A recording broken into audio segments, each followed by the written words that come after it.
In 1997, when I had just arrived in Beijing, I'd been in China a few years before that, but I arrived in Beijing and I started to get into professional music. I made, as it turned out, the terrible mistake of writing an article in Chinese about the choral situation in China and gave myself 10 years of misery and trouble. It was not at all welcomed, this article. All I did was to write what the situation was and say that perhaps things would be better in the future. And I was basically blacklisted by all the professional choirs, such as they were, for 10 years. And by the time, in fact, that situation resolved itself, those professional choirs were pretty much defunct.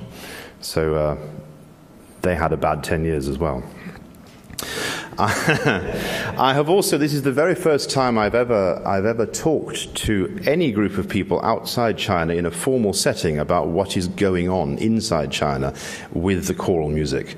So it's a very curious situation for me to be doing this, and I'm if I'm slightly ranty or unsure or whatever, it's just because whenever you talk about this kind of thing in China, in Chinese, to Chinese people, you have to self-censor. And that's still going on slightly in my brain. It becomes a habit after a while that the needle goes, don't say that, don't say that, don't say that. But I think today I can, in fact, say anything I want to. So it's going to be a very interesting and cathartic experience for me. I wanted to cover just a few things today, rant a little. And those things are up there, basically, the things I want to have a look at. So, you all read that? Go on. The birth of China's choral music scene. Really, I want to sort of find out how on earth we got to the situation where we have this enormous country of nearly 1.4 billion people that has aspirations to be a world first-class country in terms of cultural offering, yet it only has, 3 professional choirs, of which 2 are essentially defunct. And hardly anyone in any amateur choir situation can even read 5-line music. Why China does not have great pieces such as Germany, England, France have. We have Handel's Messiah, we have Elgar's Dream of Gerontius, just for a couple of things from the UK. In Australia, we also have good work. We have Carl Vines writing excellent things. Well, where did it all go wrong for China? It's not that we don't have good Chinese musicians. We've all heard about Lang Lang. We've all heard about some of the composers that come out. We've all heard about Chen Qigang, whatever. So where's the choral music? What happened? What went wrong? And in order to find out what went wrong, I think we have to go right back to the beginning. Western music only really came into China about 100 years ago, so at the end of the 19th century, beginning of the 20th century, and it came in, of course, through the foreigners. It came in through the concessions, particularly in Shanghai at the time. And the way the choral music came in, it came in through the missionaries. So it came in through churches. And this became a big kind of problem later on when the communists took over. It's very curious. Missionaries got all over China, and you can, even today, I am told, I've never experienced it myself, but I'm told by people I consider to be reliable, that in the very, very outlying districts of the southwest China, you can find certain minority groups who can sing perfectly in 4-part harmony. And they are singing anthems or hymns that they were painstakingly taught by missionaries when they were there. And these have become local traditions. These things are then handed down without any kind of notation, but they're handed down as folk song. So, bizarre situation. We did have, at the beginning, in addition to what was happening through churches, and these would be church choirs, basically, but we did have some good composers who were paying attention to Western forms. And they were, just put 3 up there, the main interesting ones were Zheng Zhisheng, and this guy studied at the Paris Conservatory. And he was there together with Xian Xinghai, who wrote China's most famous choral piece, which we'll talk about later. And another guy called Huang Zi, he was educated in the States. Interestingly, Huang Zi, you'll see, they all died pretty much before the communists really got going, before they'd taken power properly. But you'll see, Huangzi, in fact, in Chinese there's a little joke. Huang means yellow, and in Chinese when you want to say something is blue, i.e. pornographic, you call it yellow. So his name was changed to the dirty composer, the pornographic composer, for years, and it was never, in fact, until long after the Cultural Revolution, for him to be properly reinstated. But they were writing non-political music. They were writing in the sort of Western choral tradition of music. Zheng Zhisheng is a particularly interesting character.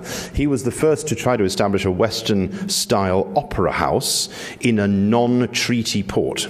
So he was operating out of Chengdu, and he set up a Chengdu opera. They were playing Beethoven, they were playing a bit of Verdi, and he had a choir going, and he was writing a lot of choral music, and he worked himself to death and died very young. And all that music, except for one piece, has completely disappeared. I wonder why. We'll find out. Xian Xinghai was a bit luckier. He was quite smart, and he was also in Yan'an, where the communists were gathering. So he wrote a thing called the Yellow River Cantata, which became like Jerusalem is to the Brits. You know, it's like, I always call it, it's China's Messiah. It's this great piece of choral music that everybody knows.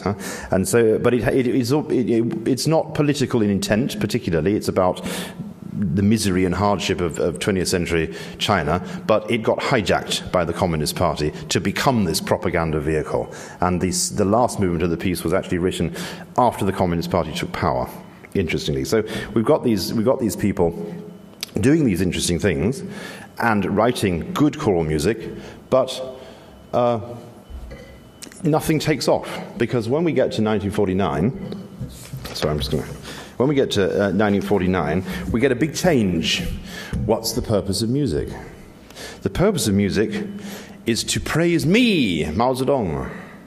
Yeah? That's what it's about. If you want to sing, you've got to sing in praise of me, or you've got to sing in praise of the Communist Party, or our glorious People's Liberation Army. We don't want you singing anything else. There's a great, great mistrust of anything to do with churches after 1949. So all of the church choirs are out. Anybody who had any kind of relationship with the church choir is out. Religion is a kind of poison, and we cannot touch it. And it's interesting that it's still going on today. When we get towards the end of this talk, I'll say a little more about it. But it appears that there were a number of high-profile assassination attempts that were run through the Catholic Church in Beijing. And there has been recently on television in China, there have been the so-called Catholic files of assassination attempts. And that's poisoned the well still further against bringing any kind of religious music back into the mainstream in China. So what you ended up with in this situation was an approved repertoire list, and of course the Yellow River Cantata was there, and you had folk songs, and the whole point of that was that China being an enormous place and being made up of an enormous number of different kinds of peoples, it was about giving the Han people some sense of other people within the country. You get, as I mentioned before, these choral works in praise of Chairman Mao. You also get choruses and opera productions, but I should be clear here that opera productions are not the kind of opera productions that we are thinking of. It's not nice Verdi Traviata stuff, no. We had Mao Zedong's wife, who rather fancied herself as a soprano. She also rather fancied herself as a choreographer, and she also had the resources. So she had created what we call the 6 model operas, and everybody had to perform those.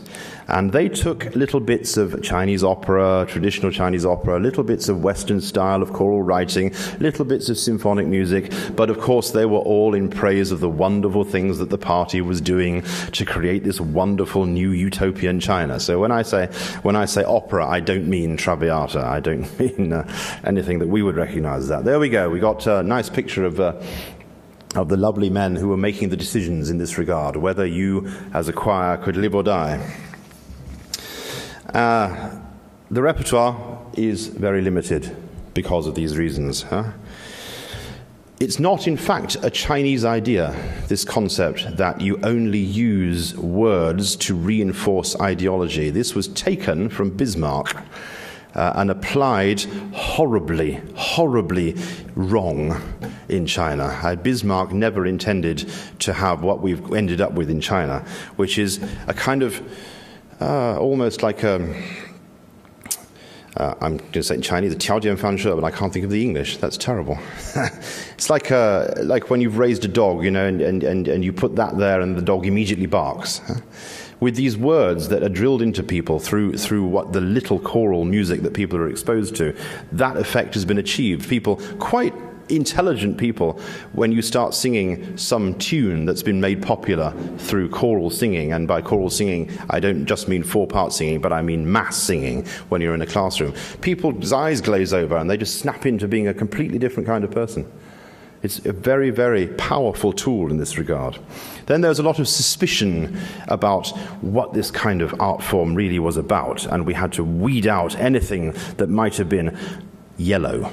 So poor old Huangzi's work disappeared from the repertoire completely, because he was not writing particularly songs clearly in praise of the party. When you were going to say, you know, when you're going to write a piece, you've got to have words like, the red flag is flying, Mao Zedong is leading the people on to a happier life. That's great. You can't just sort of say other more poetic things that might perhaps in fact be, naughty. No, we don't want any of that in our new China, so that's gone.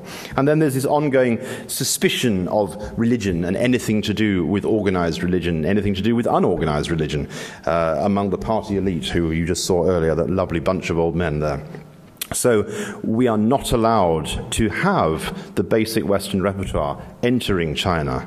Whatever was there was purged, and the rest of it was removed completely. So we had basically a pretty miserable time. When you went to a concert, you were going to go and hear a symphony. You were not going to hear any choral music. It's pretty grim.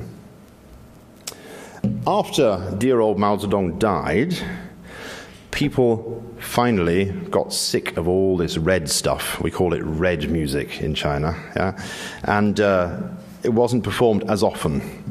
But then this had the tragic effect of undermining the few professional choirs that there were hanging around, because they only existed to perform this very, very limited repertoire. But then if you're not going to perform this limited repertoire, what's the point of having you at all? So basically, with the exception of the China National Symphony Chorus, with the exception of the Central Opera Chorus and the Film and Radio Symphony Chorus, they were all dissolved. There was, interestingly, another reason for dissolving many of these groups. These choirs were attached to what we call song and dance troupes. And the main function of the song and dance troupes later in the 60s became to find pretty girls to put in Mao Zedong's swimming pool.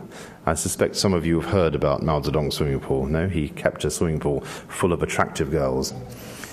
And this is how they were found from all across China, because of course they had to dance nicely and they had to sing nicely.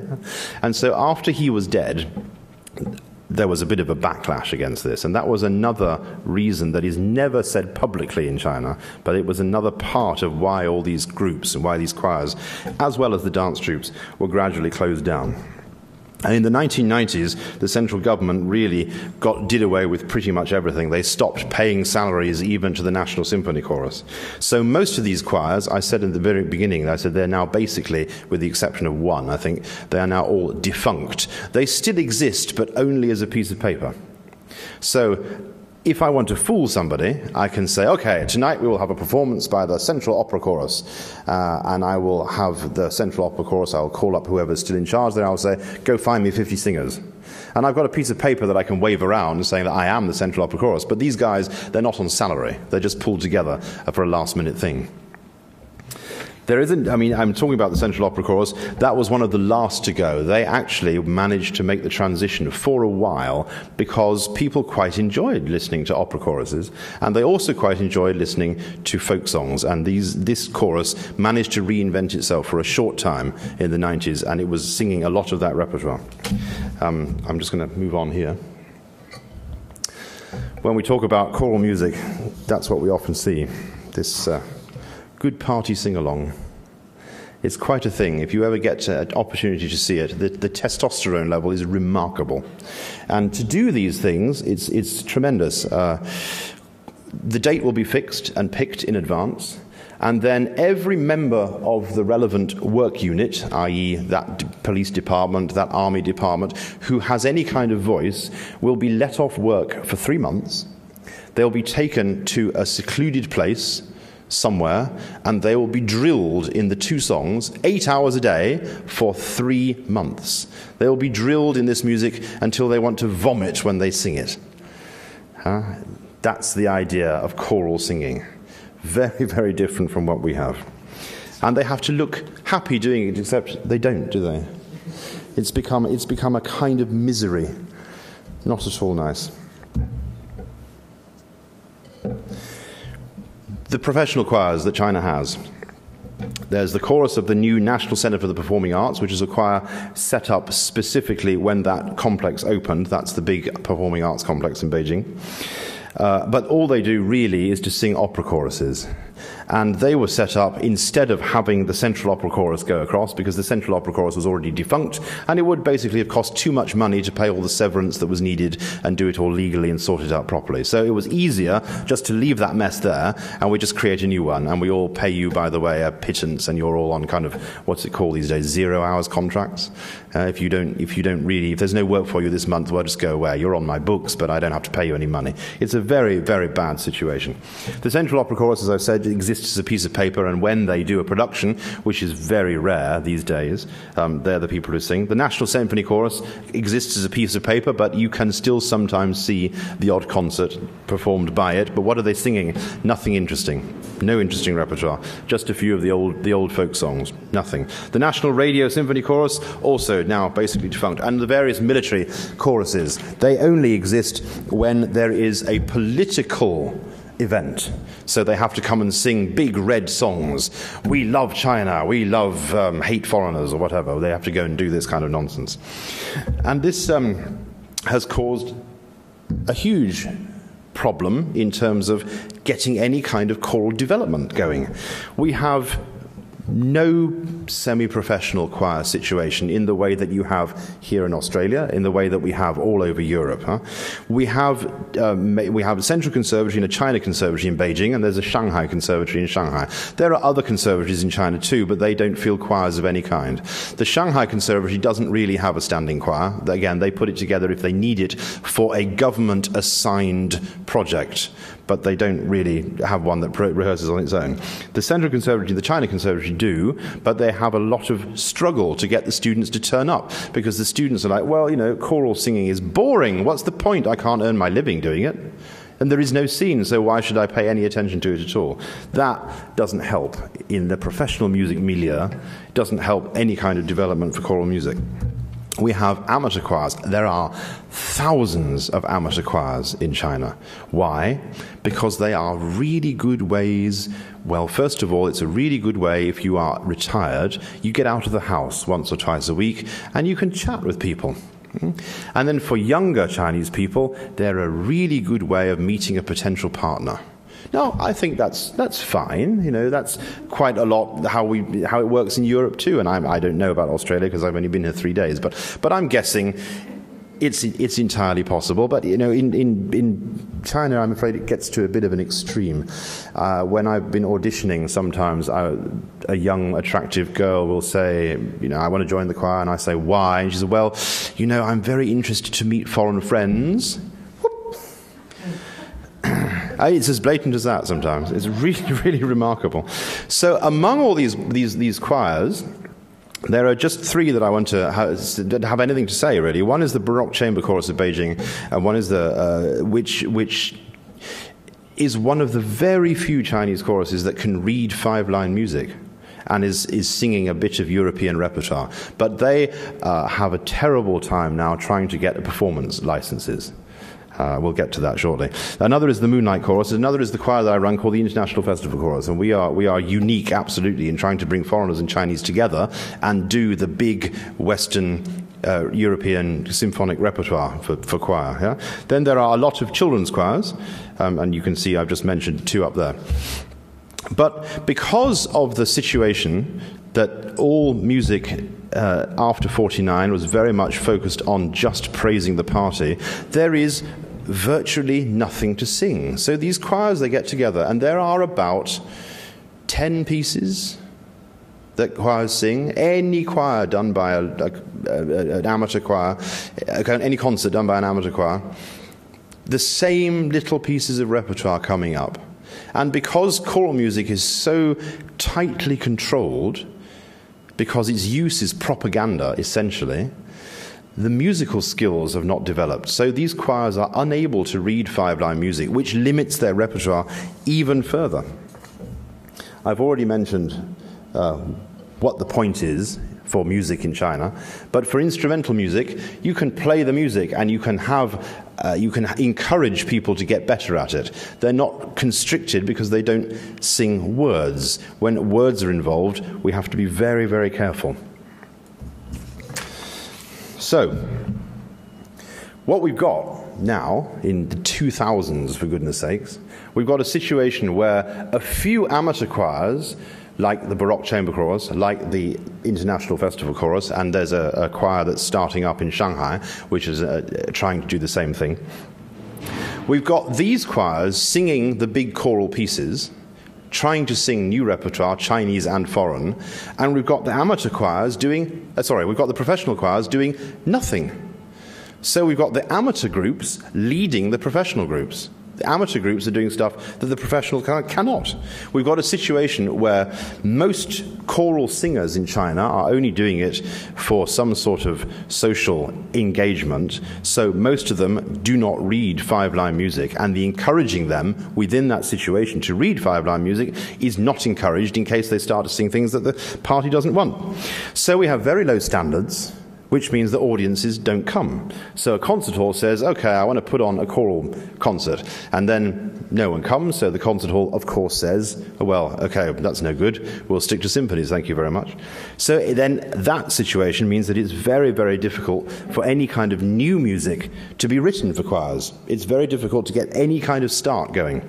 And in fact, yeah, I'm just going to say, the state doesn't support it. There are very few Chinese conductors who are interested in it. There are just a couple of two exceptions. One is, I've written them here, one is Ma Gushun, the other is Wu Lingfen. Ma Gushun is the guy in Shanghai, and Wu Lingfen is the lady in Beijing. And these two are remarkable. They have, between them, trained every single significant Chinese conductor. Every single one was trained by either one or the other.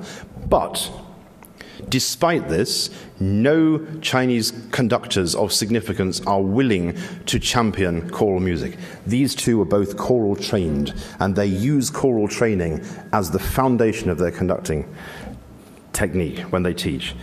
So it's a desperate situation. There are new works that get performed. There are a few composers writing some serious choral music. To name two, one is Chen Yi and one is Chen Qigang. Chen Qigang doesn't live in China. His music is way too difficult for any Chinese group to perform. So it's performed by foreigners. It's performed sometimes in China in the context of an international music festival setting. But because of that format, it will never enter the actual Chinese choral scene. It can never be picked up by Chinese choirs. Chen Yi writes beautiful folk song arrangements, and with the same problem. She writes five-line music. How is that ever going to enter the Chinese choral domain? It isn't. It isn't. So we've got a kind of vicious circle of things spiraling further and further into the dust, and it's very, very sad. And on that note, I would like, just to an ending thing before questions, to play you something from the 50s, just to play you a little extract from China's Messiah. This is the 7th movement of the Yellow River Cantata, just so you can get a little flavor of what the scene is, what the music is. And this is one of the best pieces of choral music in China. 但是，中华民族的儿女啊，谁愿像猪羊一般任人宰割？我们抱定必死的决心，保卫黄河，保卫黄